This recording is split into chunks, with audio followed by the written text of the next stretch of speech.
Quero convidar você a abrir a tua Bíblia em Atos dos Apóstolos, no primeiro capítulo e no versículo 1. Atos 1:1. Em meu livro anterior, Teófilo, escrevi a respeito de tudo o que Jesus começou a fazer e a ensinar, até o dia em que foi elevado aos céus, depois de ter dado instruções por meio do Espírito Santo aos apóstolos que havia escolhido. Amém? Eu quero que você olhe para a pessoa que está do teu lado. Se for mulher, só vai falar no feminino, né? Lógico, vai falar o nome dela. Mas você olhar para a pessoa que está do teu lado e dizer assim, ó, como está no primeiro tratado, Alexandre, vou falar agora. Você pode falar para a pessoa que está do teu lado. Tudo que Jesus fez e ensinou, diga assim. Esse primeiro tratado, ele está se referindo ao Evangelho de Lucas, porque os estudiosos aqui sabem que quem escreveu Atos dos Apóstolos é o mesmo autor do Evangelho de Lucas, é o doutor, é o médico Lucas, que escreveu o Evangelho de Lucas e escreveu Atos dos Apóstolos. O que ele está dizendo aqui? Eu estou relatando para você aqui tudo o que Jesus fez e ensinou no primeiro tratado, ou seja, no Evangelho que eu relatei e mandei para você. E agora estou relembrando para você que estou escrevendo novamente, e aqui tem algumas instruções também no livro de Atos. E essa é a base da nossa mensagem, esse versículo, que está baseado em quê? Em tudo que Jesus fez e ensinou. Nós queremos intitular esta mensagem Uma Igreja que Causa Impacto. Você pode repetir comigo? E essa igreja que causa impacto, que igreja é essa? Amém. Mas diga assim bem forte: essa igreja que causa impacto é a Batista Betel.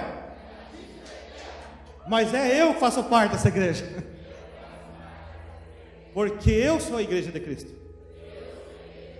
É você, querido, que é a igreja de Cristo. Amém? Ô glória! Nós queremos, irmãos, aqui analisando como Jesus realmente foi eficaz o ministério de Jesus, né? Eu estou falando aqui como homem, Jesus homem. Ele veio com uma missão. Ele veio com uma missão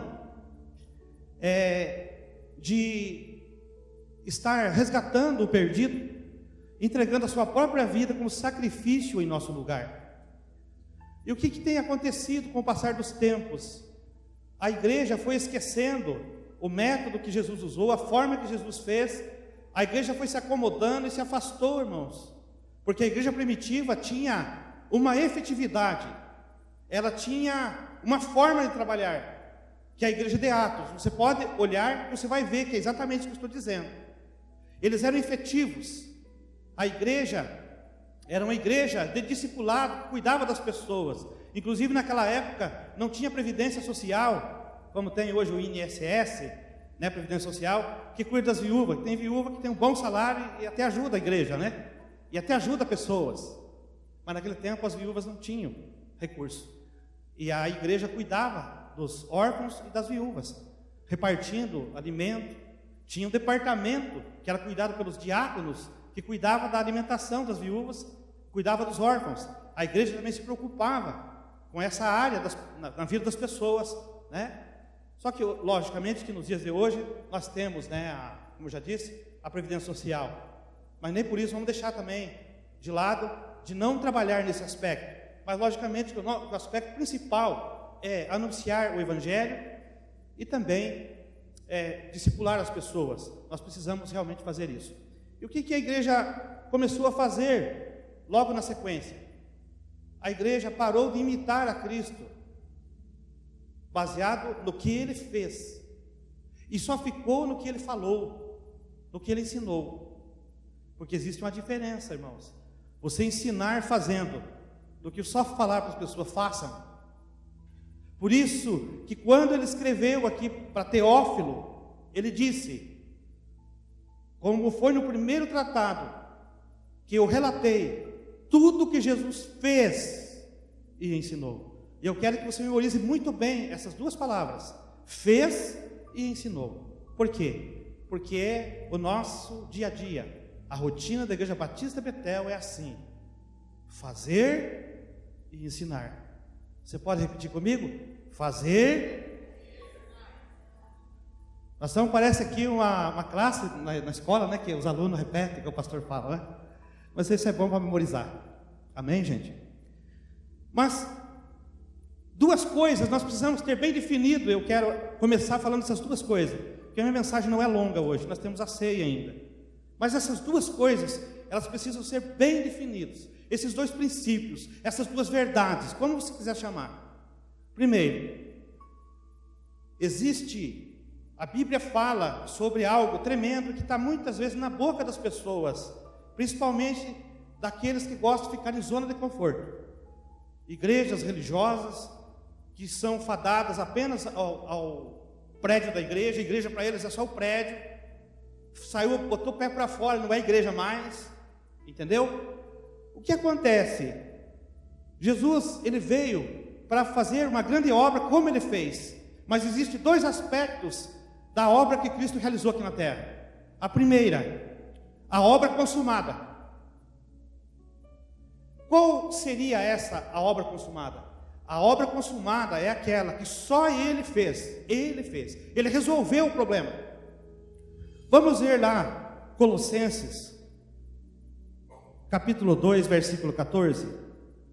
Colossenses 2, versículo 14. Que diz assim: e cancelou a escrita de dívida que consistia em ordenanças e que nos era contrária. Ele a removeu, pregando-a na cruz. O que está dizendo este versículo? Ele está dizendo que através do sacrifício de Jesus, a dívida que nós tínhamos com Deus, com o Pai, ela foi removida, ela foi resolvida. Não ficou nenhuma dívida a acertar com Deus, porque no Antigo Testamento, como que era acertava as situações de pecado? Sacrificando ovelhas, animais, para que a fúria de Deus não viesse sobre aquela casa, sobre aquela família, sobre aquela nação, por causa do pecado, por causa da queda adâmica. Tudo isso nós estamos inteirados. O que aconteceu? Jesus veio e foi sacrifício em meu e no teu lugar. Essa parte de sofrimento e morte ele passou e depois ressuscitou. O versículo que nós lemos fala que ele ainda instruiu, depois que ressuscitou, os seus discípulos, os discípulos que ele havia escolhido, que está se referindo aos 12, ok? O que acontece, irmãos, muitas vezes, aqui as pessoas, muitas vezes, resistiram às programações da igreja. No começo, quando eu cheguei aqui, a gente lançava campanhas de oração, para que estivéssemos orando pelas manhãs, à noite, enfim, os dias de oração. E um dia chegou uma pessoa, até que se diz muito estudada, se diz até teólogo, chegou e disse para mim: pastor, nós não precisamos mais fazer nada, porque Jesus já fez por nós na cruz. Aí eu falei: mas viu, querido, esse nada que você está falando, nós temos que rever isso. Você está falando sobre o sacrifício de Jesus, porque a religião prega que nós devemos fazer alguma coisa para ser salvo, mas o Evangelho de Cristo diz que a salvação é mediante a fé e é pela graça. É isso que a Bíblia diz. E o que aconteceu? Ele tinha razão em parte, porque as pessoas que pensam dessa forma é exatamente isso. A obra consumada na cruz do Calvário é a obra de sacrifício. Jesus resolveu. Tanto é que vocês lembram da frase que ele disse: está consumado. E quando Jesus disse isso, rasgou-se do alto a baixo o véu no templo, e todo impedimento que tinha das pessoas chegarem até Deus foi rompido. Ou seja, nós podemos entrar no lugar santíssimo e adorar o Senhor. Nesse momento nós estamos adorando aqui, nós estamos diante do santuário de Deus, porque aqui a Igreja Batista Betel se tornou agora o santuário de Deus. Você pode entrar na presença dEle, oferecer o teu louvor, você pode orar a Deus, e Ele escuta a tua oração e responde. Porque o véu que havia de separação rasgou-se do alto a baixo, e nós temos livre acesso ao Santo dos Santos, amém? Isso foi resolvido, mas a obra não consumada, que eu quero gastar um pouquinho mais de tempo, quero investir um pouquinho mais de tempo hoje. A obra não consumada é exatamente aquela que Jesus fez e começou a ensinar. O que seria isso? Ele escolheu 12 discípulos, ensinou aqueles 12 discípulos, vamos pular a parte que um falhou com ele, foi substituído, mas conhecemos bem, mas não é o foco principal hoje. Ele separou aqueles 12 homens, e dentro de 3 anos, ele preparou aqueles homens, e visualizou ganhar o mundo através deles. E qual foi a estratégia de Jesus? Foi a estratégia de ensinar eles, para eles continuar. Porque até o próprio Jesus, ele teve um tempo limitado aqui na terra, obedecendo todos os padrões aqui da terra, obedecendo o cronos, que é o horário aqui da terra, os anos que ele viveu, o tempo que ele viveu, ele tinha um tempo definido para fazer o que ele veio para fazer. Mas também ele tinha que treinar pessoas para continuar fazendo aquilo que não haveria tempo de terminar, que seria a obra não consumada.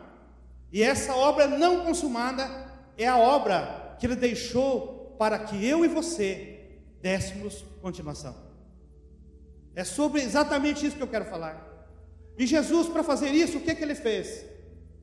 Ele criou um método, e ele fez e ensinou como eles deveriam continuar fazendo. A forma que ele fez, ele foi atrás dos discípulos, ele foi na Galileia.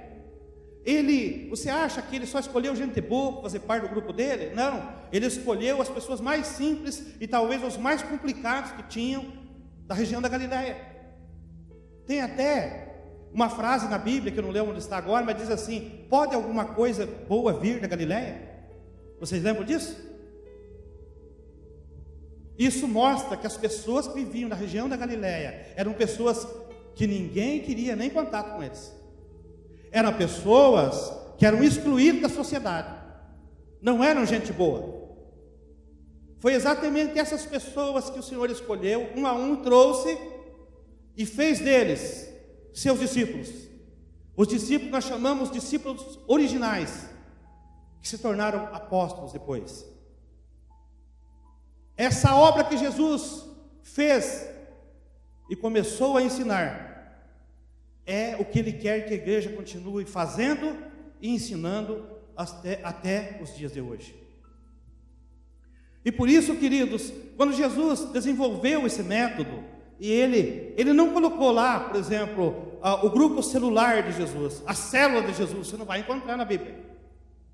Por isso que muitos religiosos combatem e dizem assim: na Bíblia não tem escrita a palavra célula. Claro que não tem, naquele tempo não existia esse termo. Mas o que Jesus fez foi uma célula, ou vamos dizer, um grupo pequeno, que faz parte de uma igreja grande, de um corpo que é grande, que é a macro, mas um micro, que é a célula, ok? O que Jesus fez? Ele pegou aquelas pessoas e ele focou o ensinamento na vida delas, e preparou aqueles homens para que eles continuassem fazendo. E o que aconteceu, queridos? Veja o grande resultado. Eu e você fomos alcançados. Já pensou nisso? Através do trabalho dos 12 que começou. Só que aconteceu, naquela época, as religiões que existiam, elas eram fadadas, elas eram limitadas a permanecer nas sinagogas. Jesus também ministrava na sinagoga. Várias passagens dizem que Jesus estava chegando à sinagoga, e que Jesus falou isso na sinagoga. Era um lugar onde que eles praticavam a religião na época, onde eles se reuniam para adoração e também para oração e para ouvir os estudos da Torá da Bíblia, enfim, era o lugar que eles se reuniam. E também Jesus fez uso das sinagogas, que hoje representa o quê? É o modelo que foi pego para igrejas hoje, que é esse salão aqui, com o púlpito, com a cadeira que está sentado, que vale o quê? Uma sinagoga naquele tempo. Só que aconteceu, quando Jesus começou a trabalhar dessa forma, Jesus visitava as pessoas, conversava com elas. Os excluídos da sociedade, Jesus comia com eles. Vocês lembram disso? Vocês lembram que Jesus era criticado? Diziam assim, ele come com pecadores. Ele anda atrás, ele anda junto com esse pessoal aí, que são pecadores. Como os cobradores de impostos, como Zaqueu, como Mateus. Vocês pensam que Jesus não foi criticado? A Bíblia está escrito, o que está escrito ali é pouco, perto do que eles criticavam ele. Porque ele ia em lugares aonde os religiosos não iam. Você está vendo alguma semelhança no dia de hoje, queridos?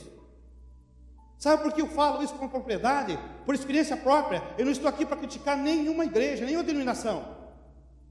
Mas eu posso dizer para vocês que na década de 80, quando eu me converti em 88, a igreja que nós servíamos a Deus era uma igreja amorosa.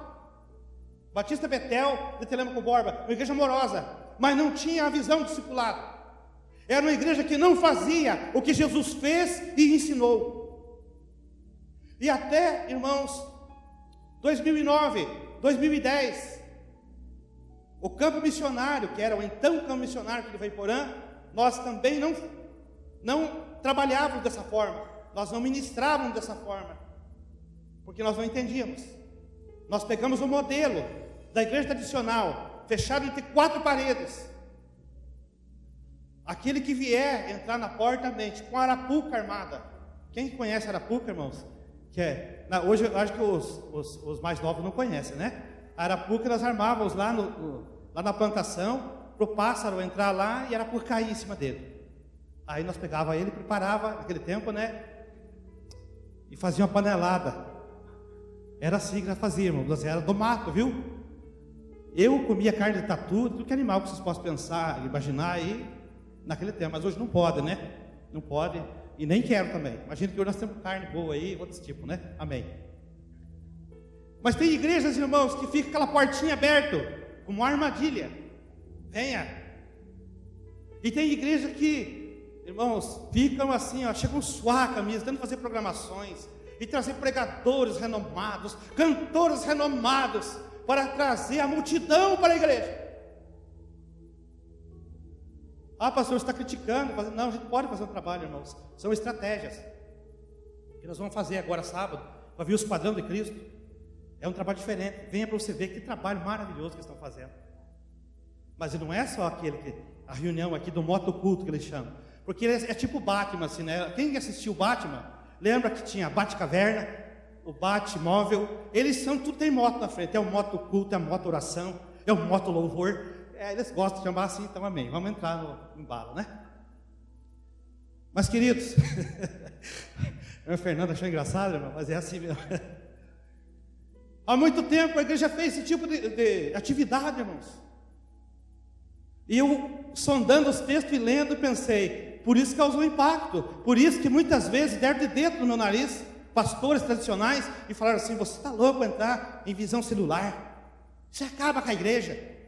Porque essa visão prega que todo mundo é líder, que todo mundo manda. Eu falei, não, querido, você está enganado. Cada um desenvolve o seu ministério. E é por isso, irmãos, que causou impacto. E quando eu estava preparando essa mensagem, lendo esses textos, eu pude ver quantas vezes Jesus foi atacado, foi criticado.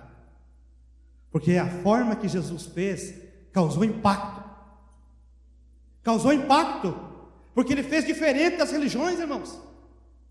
E qual a igreja que causa impacto numa cidade? É uma igreja que faz diferença, que faz algo diferente, mas não que seja algo inventado por nós mesmos.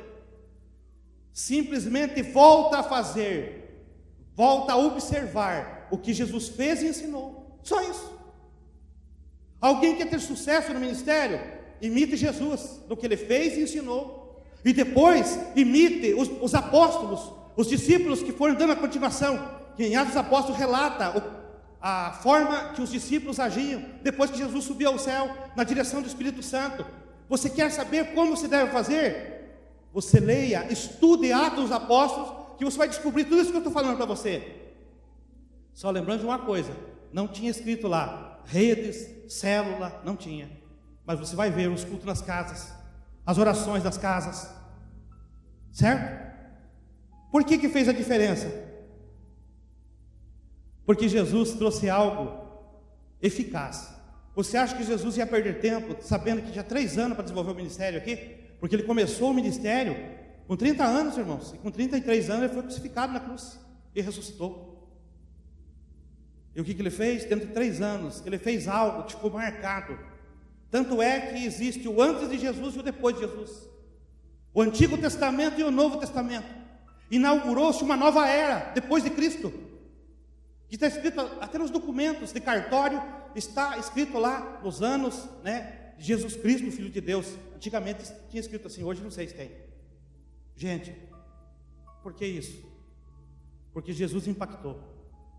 Jerusalém foi impactado. Ele pegou as pessoas que para alguns eram as piores pessoas, trouxe elas, fez delas discípulos do Senhor, ensinou elas, e elas continuaram desenvolvendo. Pessoas que eram reprovadas, diziam assim, ó, essa pessoa, Deus vai agir no meio dos samaritanos, Deus vai agir no meio dessas pessoas aí, dos publicanos, que eram os cobradores autorizados, que eram ladrões na época. Gente, todas as pessoas, Jesus chamou para a célula dele, e ali ele preparou aqueles homens em 3 anos. Eu quero aproveitar, antes de fechar esse tópico, dizer para você, tem um tempo determinado para mim e para você desenvolver o ministério. Nem Jesus fugiu dessa regra como homem. Ele poderia, porque sendo Deus, né, que você fez homem, mas ele obedeceu tudo isso. Eu quero dizer para você, querido, você que está pensando em ter um crescimento, você que está pensando em ministrar melhor na tua célula, você que está pensando em ser o melhor discípulo de Cristo, não fique só pensando, mas comece a fazer, porque o tempo vai passar. Aquilo que você está rejeitando hoje, talvez aquilo que você não está fazendo muito hoje, amanhã pode ser muito tarde. Trabalhar enquanto é dia, porque a noite vem quando ninguém mais pode trabalhar. A oportunidade que você tem, querido, se você faz parte do Ministério Louvor, você faz parte do Ministério da Intercessão, você faz parte do Ministério da Liderança de Célula, de outros ministérios da igreja, Ministério da Recepção, porque tudo é importante.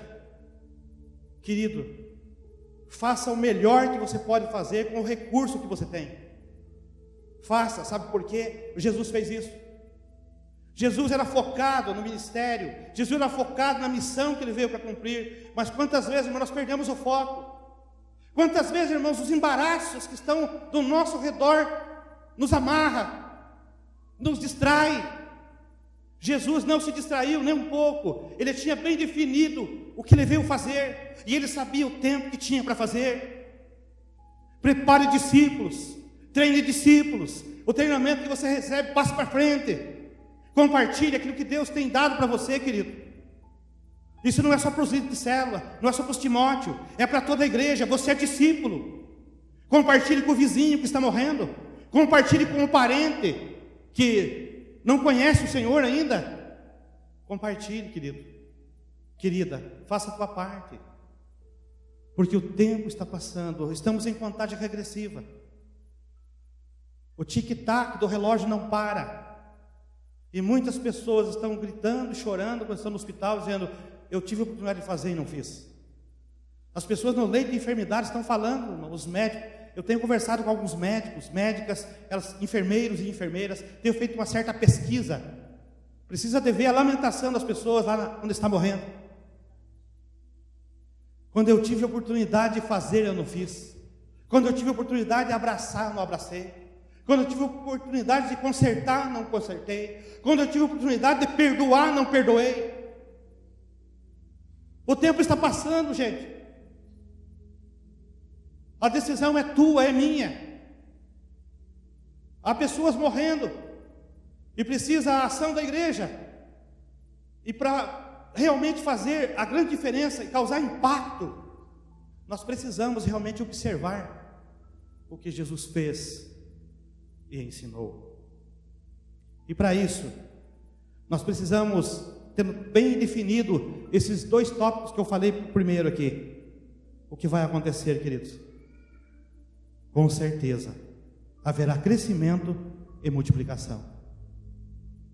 Quando a igreja começou em Jerusalém, quando Jesus havia subido, lembra que ele recomendou e disse para que os discípulos ficassem em Jerusalém, não se afastassem de lá, para que do alto eles fossem revestidos do poder do Espírito Santo. Ele falou isso para os discípulos.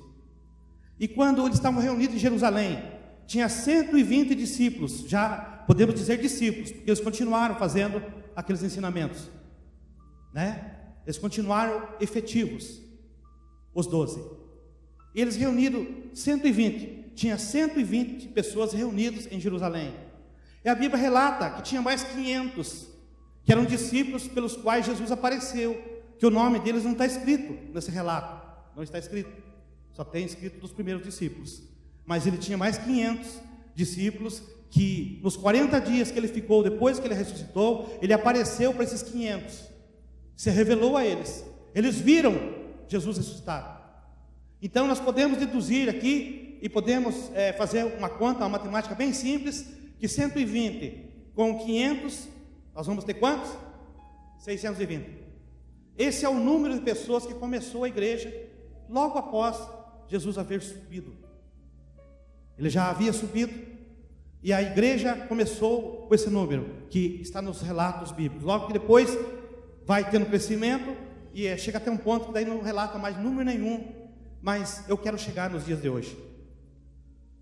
Nos dias de hoje, no mundo existe 7 bilhões e 400 milhões de pessoas no mundo, segundo a última estatística que eu recebi. Sabe qual o número de cristãos no mundo? Somando os nominais e os cristãos de uma maneira geral, são 2 bilhões e 400 milhões de cristãos no mundo. Agora eu pergunto a você, valeu a pena o trabalho dos 12 no início? E dos discípulos que vieram trabalhando, seguindo o método de Jesus, e chegou até nós? Claro que valeu. Já pensou, irmãos, quantas almas se perderam e morreram enquanto a igreja ficou só no quadrado do templo? Você já pensou nisso? Quantas pessoas foram resgatadas depois que nós aderimos à visão de discipulado? Quantas pessoas estão aqui na igreja que testemunham e dizem assim, graças ao meu líder aqui, graças àquele irmão da célula, dia abençoado, noite abençoada, que eu fui na célula daquele irmão, daquela pessoa, no grupo pequeno, na casa daquele irmão. Quantas pessoas, irmãos, vão ser resgatadas através de grupos pequenos? Tem pessoas que têm resistência para vir no templo, para vir na igreja, mas ele pode ir numa célula, ou pode a casa dele se tornar um ponto de célula, onde faz uma célula, que é uma pequena igreja. Eu quero dizer para vocês, queridos, que o método que Jesus fez e ensinou é um método eficaz e que traz crescimento em maturidade e também em multiplicação. E é por isso que eu quero estou trazendo esta mensagem, para que nós continuemos fazendo o que Jesus fez e ensinou. Aí você pode perguntar, como que nós vamos continuar fazendo isso? Nós temos aqui, irmãos, algo maravilhoso, um método pronto, desmiuçado, estudado. Qual que é o primeiro passo que nós trabalhamos, irmãos? Primeiro contato com as pessoas é ganhar elas para Cristo, é anunciar a palavra. E depois, consolidar. O que é consolidar? Firmar os passos do novo convertido. E qual o próximo passo? Treinar, discipular. E o último passo que Jesus fez? Enviar, para ele produzir, irmãos. Mas sabe o que a igreja fez? A igreja entrava ano e saía ano, como era a nossa igreja, que lembra com Borba, que tinha uma escola bíblica muito boa, escola bíblica dominical muito boa, como as outras igrejas da época, só que ali, irmãos, não formava nenhum discipulador, as pessoas ficavam apenas retendo para si o ensinamento, mas poucos deles compartilhavam com os outros, porque é uma igreja concentrada apenas num prédio, e por isso que a igreja ficou parada muitos anos.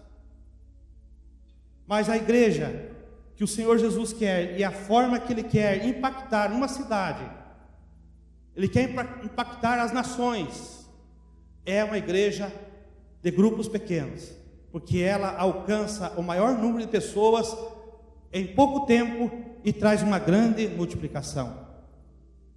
E por isso, eu quero trazer aqui para vocês, irmãos, por que a igreja causa um impacto quando ela começa a fazer o que Jesus fez e ensinou.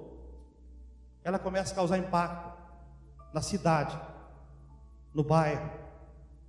Ela começa a causar impacto, como o impacto que Jesus causou quando Ele começou a desenvolver o ministério de forma diferente das igrejas naquele tempo, das religiões daquele tempo. E eu quero aqui trazer para vocês 3 conceitos que Jesus usou para encerrar essa mensagem e que impactou lá no tempo de Jesus as religiões. E tinha uns que ficavam bravos com eles, tinha uns que criticavam eles, mas o povo ficava de boca aberta e dizia: algo novo está acontecendo, nós nunca ouvimos isso. E quantas pessoas começaram a seguir a Cristo, quantas pessoas se converteram, entenderam o Evangelho, e a igreja foi crescendo. E milagres começavam a acontecer, milagres e mais milagres, e movimentos aconteciam, onde Jesus passava, depois os apóstolos passavam, algo acontecia, irmãos, porque havia transformação na vida das pessoas. O que adianta, irmãos, pessoas frequentar a igreja há 30 anos e não ter mudança? Da forma que a igreja caminha, as igrejas que caminham dessa forma, como era no tempo de Jesus, eles só seguiam um ritual religioso judaico, era os dias certos, a hora certa de ir lá, ouvir a leitura da Torá, fazer o que sempre faziam, logicamente que não tinham resultado diferente, porque você quer ter resultado diferente, você precisa fazer algo diferente, mas aqui no nosso caso, é algo bíblico, que é diferente do que nós não conhecíamos, porque nós aprendemos, irmãos, a seguir aquilo que as religiões nos ensinam. O poder que as religiões têm, irmãos, sobre as pessoas é incrível. Quantas pessoas estão fadadas às religiões, obedecem, são religiosamente ali, dia após dia, obedecendo a religião, mas quando é para obedecer o Evangelho, muitas se rejeitam. E por isso que é esse o diferencial da palavra que nós pregamos. Não somos melhores do que outras denominações, todos têm oportunidade. A igreja que quiser usar o método que Jesus usou, vai ser uma igreja próspera, vai ter crescimento, vai salvar vidas, vai restaurar casamento, vai recuperar jovens que estão perdidos nas drogas, vai evitar a morte de muitas pessoas, e vai encher o céu de salvos. Porque a obra que Jesus começou a fazer e ensinar está relacionada com o discipulado. Ele deixou para a igreja fazer. O discipulado é da minha responsabilidade e tua responsabilidade. É responsabilidade da igreja.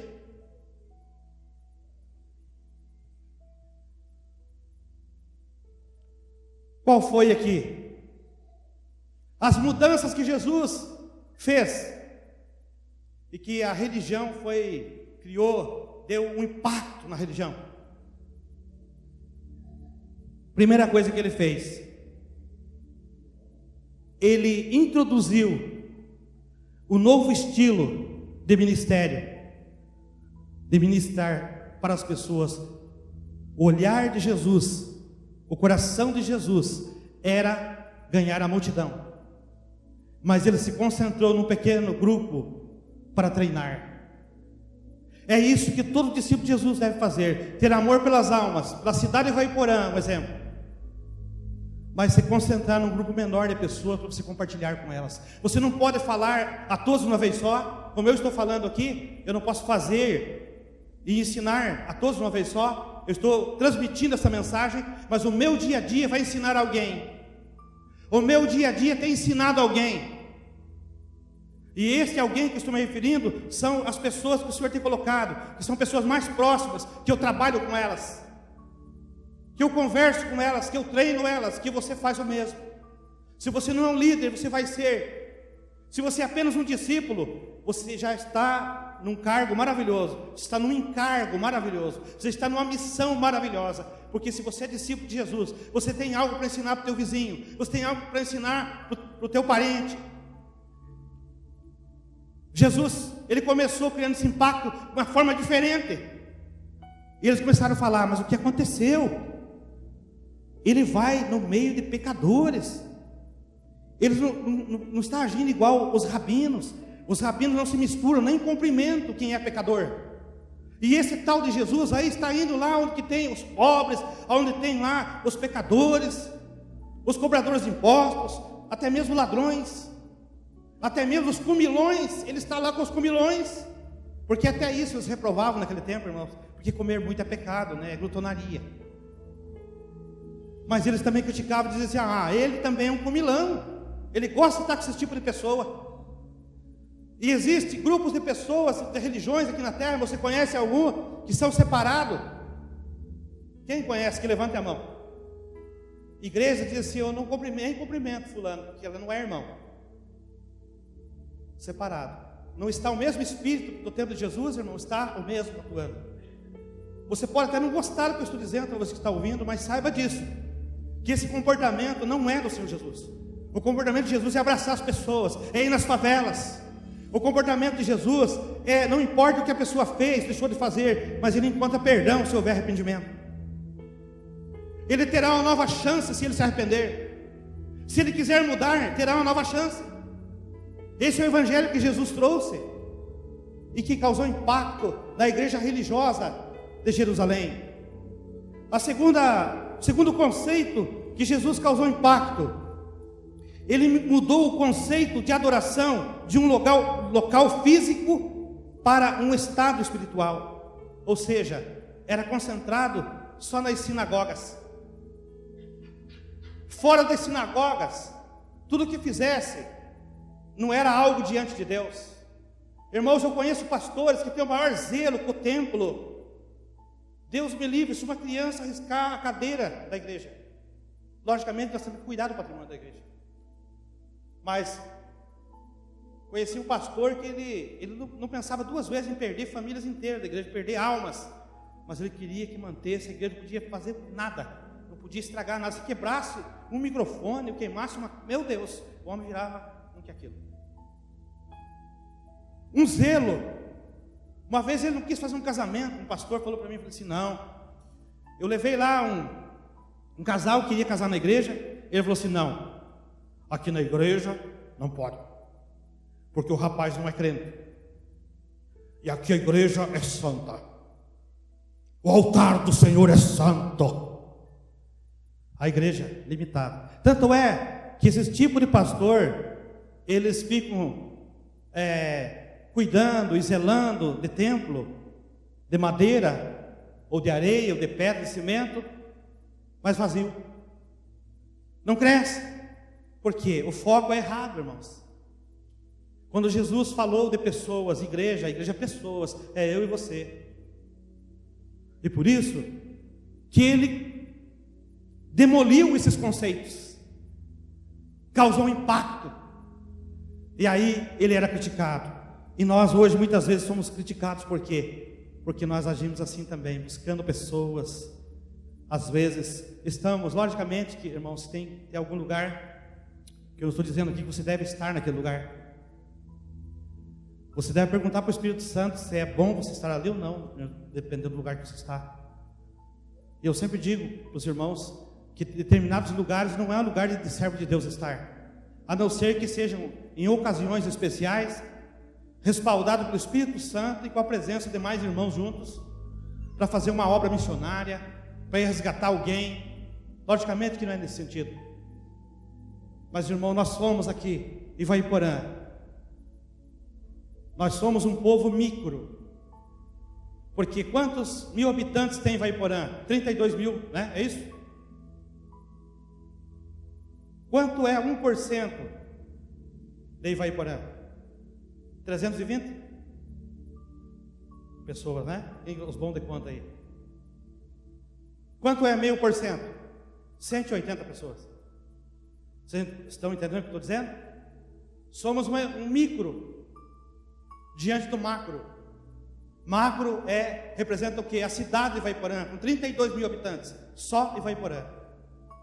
Somos um micro, mas podemos fazer a grande diferença, trazer ou levar uma grande transformação para uma macro cidade. Foi isso que aconteceu com um pequeno grupo que trabalhou e seguiu os passos que Jesus deu. Trouxe uma transformação numa cidade inteira, num estado inteiro, num país inteiro. É isso que Deus quer fazer, queridos. E para encerrar,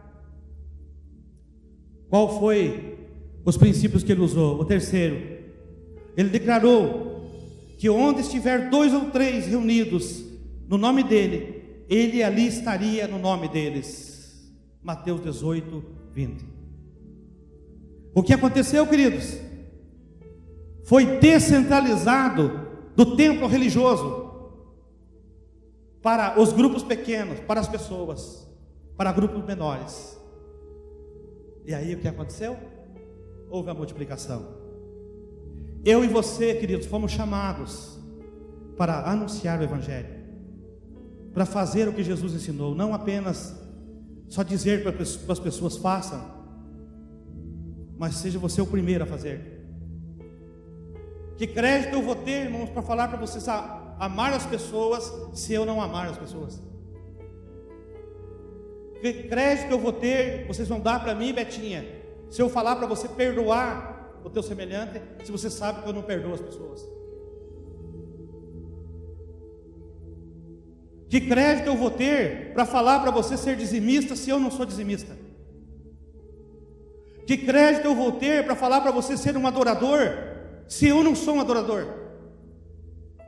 Que crédito eu vou ter, se primeiro não estiver estampado na minha vida, eu ser exemplo para você, querido? Logicamente que eu estou dizendo aqui que não é perfeição, nenhum de nós é perfeito, mas olhando para mim, eu olhando para você, como eu olho para os líderes, logicamente que nós não apontamos defeitos dos irmãos. Os defeitos que se apontar, precisam se falar, porque eles aparecem, mas as virtudes e qualidades encobrem, irmãos. E sabe quando que encobre? Quando a gente vê uma predisposição muito grande de ter uma mudança na sua vida, de ter crescimento. É muito comum, irmãos, no trabalho de discipulado, as pessoas falarem assim: pastor, eu não consigo perdoar, mas o senhor ensinou que perdão, o meu líder me ensinou que perdão é atitude, não é sentimento. Eu decidi perdoar aquela pessoa.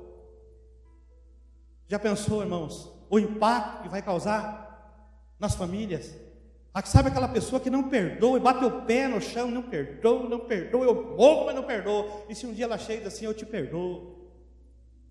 Já pensou que paz que vai ter naquele lar, naquela casa? Já pensou a mudança que vai acontecer, isso sendo duplicado nas famílias, por exemplo, aqui em Ivaiporã? Alguém olhar para você. Vou dar um exemplo para o Clodoaldo. Eu conheci o Clodoaldo, um rapaz perdoador. E aquele rapaz me ensinou a perdoar. Você pensa que as pessoas não estão olhando para você e estão falando isso? Estou citando aqui o Clodoaldo. E o melhor é que eles dizem assim ainda, porque eu conheci, não que seja, viu? Porque eu conheci o Clodoaldo antes e eu depois do Clodoaldo. Depois que ele foi para a tal de Betel, ele ficou mudado. Depois que ele virou crente, é assim que as pessoas falam, ele começou a perdoar as pessoas. O que é isso, irmãos? Mudança. É impacto. Porque é muito comum o mundo pregar que você não deve perdoar teus inimigos de forma alguma. Pelo contrário, arma uma vingança, viu, Antônio? Arma uma vingança, Antônio. Eu veja bem, marque bem aquele cara lá, ó, ele pisou no teu calo. Ele perseguiu você, comece a armar uma vingança. É isso que o mundo prega. Mas Jesus diz assim: não ore por ele. Perdoe ele. Já pensou, irmãos, a diferença? Se nós queremos realmente ter crédito para falar do Evangelho, nós precisamos fazer primeiro. Portanto, se tem alguma área na nossa vida que precisa melhorar no nosso trabalho. Tem gente, irmãos, que é crente só na igreja ainda, no templo. Mas no serviço dele, lá na escola, onde quer que esteja, muitas vezes é o cão chupando manga. Essas pessoas não foram discipuladas. Agora eu quero encerrar com uma frase. Existem muitos cristãos no mundo, mas existem poucos discípulos. E sabe quem que vai habitar no céu? Discípulos. Porque Jesus não preparou um membro de igreja. Jesus veio para preparar discípulos, formar discípulos. Tem gente que se contenta sendo membro de banco de igreja, membro de denominações, e fala com a boca cheia: eu tenho minha carteirinha aqui de membro, há tantos anos, e sou ainda colegiado com a elite nacional. Entendeu? Tem gente assim. A hora que você chegar lá, se não tiver com a vida em dia, pode estar com a credencial da UMB nacional no paletó, pode ser membro há 50 anos daquela denominação.